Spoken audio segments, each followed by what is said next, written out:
E aí? O que é paralelismo? Não é paralelepípedo, é paralelismo na poesia bíblica, no texto bíblico. Por que é importante estudar poesia bíblica? O que é poesia? O que é poesia? O que é a espiritualidade poética? Por que o estudo da poesia é importante para nosso crescimento espiritual? Quer aprender mais sobre isso? Segue aqui, ok? Hoje eu estou lendo o livro Lendo os Salmos, do C.S. Lewis, e é um conteúdo que eu quero trazer para o canal com mais frequência, que é sobre a poesia bíblica, espiritualidade poética e tudo mais. Vamos lá. Aqui no início do texto, ele vai falar assim: os salmos são poemas, e poemas existem para ser cantados. Não são tratados doutrinários, nem mesmo sermões. E ele vai falar que se a gente não ler os salmos e não entender a poesia bíblica, não só nos salmos, depois eu vou falar a diferença de poema e poesia, a gente vai perder muita coisa do texto. Ele vai falar sobre as traduções e tudo mais, e ele vai falar que o paralelismo é uma coisa que ainda bem que não se perde nas traduções. O que é isso? Sua característica formal mais importante, o elemento mais óbvio do padrão, é felizmente aquele que resiste à tradução, que é o paralelismo, ou seja, a prática de dizer a mesma coisa duas vezes com palavras diferentes. Observa o Salmo 2,4. Ele fala assim: do seu trono nos céus o Senhor põe-se a rir e caçoa deles. Ri e caçoa. Aí ele fala assim, ó: ele deixará claro como a alvorada que você é justo e como o sol do meio-dia que você é inocente. Justo e inocente. E aí ele vai botar esse paralelo. Paralelo é estar ao lado, para reforçar uma ideia. A gente vai ver um pouquinho mais sobre isso ao longo desse vídeo. Fica aqui, já segue, já curte. Se você tem interesse em aprender sobre poesia bíblica, salmos e espiritualidade, segue que a gente vai ter mais aqui no canal. Outro exemplo que o C.S. Lewis traz aqui sobre paralelismo não é nos salmos específico. Ele traz no ensino de Jesus. É para você entender que a poesia ela não está exatamente só no salmo, mas na Bíblia é uma cultura da cultura judaica, o uso da poesia, de elementos poéticos para explicar e ensinar. E é muito importante a gente conhecer esses elementos. Lá em Mateus 7, Jesus vai falar assim, ó: pois da mesma forma que julgarem, vocês serão julgados, e a mesma medida que usarem também será usada para medir vocês. Mateus 7,2. Então, ó, a segunda metade do versículo não acrescenta nenhuma outra lógica, né? Ela repete as variações. Então ele fala: da mesma forma que julgarem, serão julgados. A mesma medida que usarem, então medida e julgamento aqui vai ter a mesma ideia, e ele coloca em paralelo para reforçar uma ideia. Outro texto de Mateus 7, Jesus diz: peçam-lhe e lhes será dado, busquem e encontrarão, batam a porta e lhes será aberta. O conselho é dado na primeira frase, então repetido duas vezes usando a imagem diferente. Então é a imagem do buscar, né, a imagem do pedir e a imagem do bater a porta, para reforçar essa ideia da busca e de encontrar aquilo que você está procurando encontrar. E aí o paralelismo é um recurso que vai estar muito forte na poesia bíblica.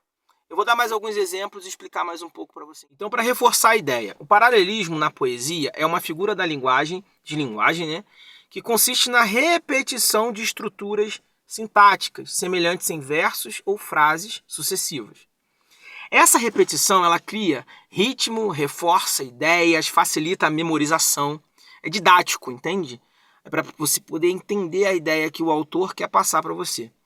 Algo muito comum na poesia bíblica, isso acontece muito. O C.S. Lewis, naquele livro, fala que, graças a Deus, né, felizmente, esse recurso não é prejudicado na tradução. Porque algumas coisas são prejudicadas nas traduções bíblicas, como rima, métrica. A gente vai falar muito mais sobre isso aqui nessa aula sobre poesia bíblica. Existem vários tipos de paralelismo, principalmente na poesia hebraica ali, que é o nosso foco. O paralelismo sinônimo. O segundo verso, ele repete a ideia do primeiro com palavras diferentes, com sinônimos. Por exemplo, lá em Salmo 24:1 ele fala assim: do Senhor é a terra e a sua plenitude, o mundo e aqueles que nele habitam.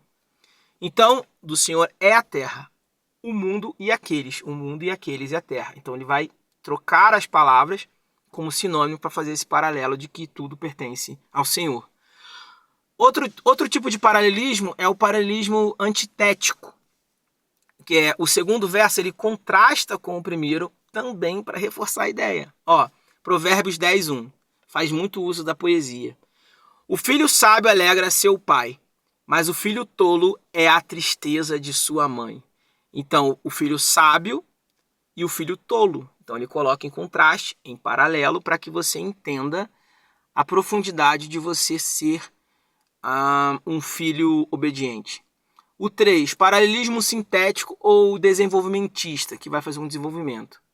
O segundo verso completa ou aprofunda a ideia do primeiro.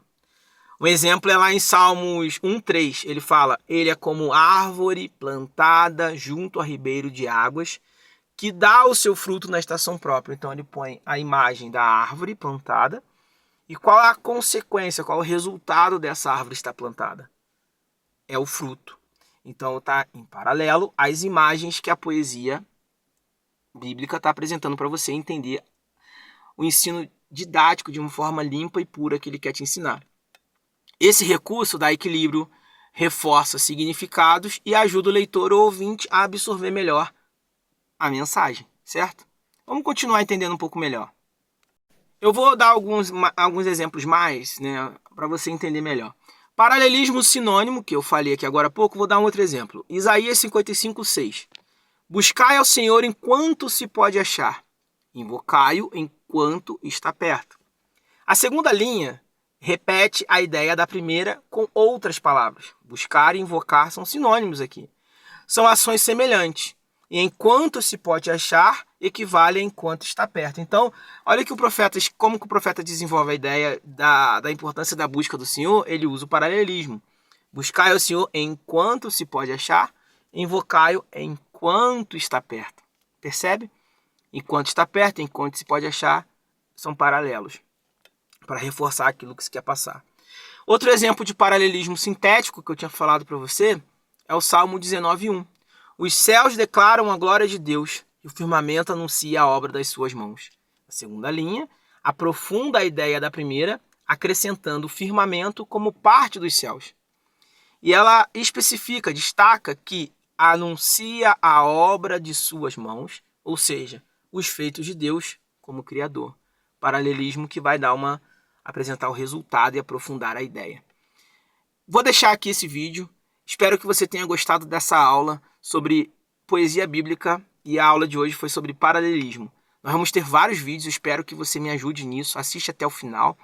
E eu vou deixar uma pergunta, responde aí. Por que você acha que é importante conhecer a poesia bíblica? Por que você acha que é importante? Escreve. O que você não entendeu desse vídeo, você pode perguntar, comentar e aguarde a próxima aula sobre poesia bíblica e espiritualidade poética. Fica na paz, Deus abençoe.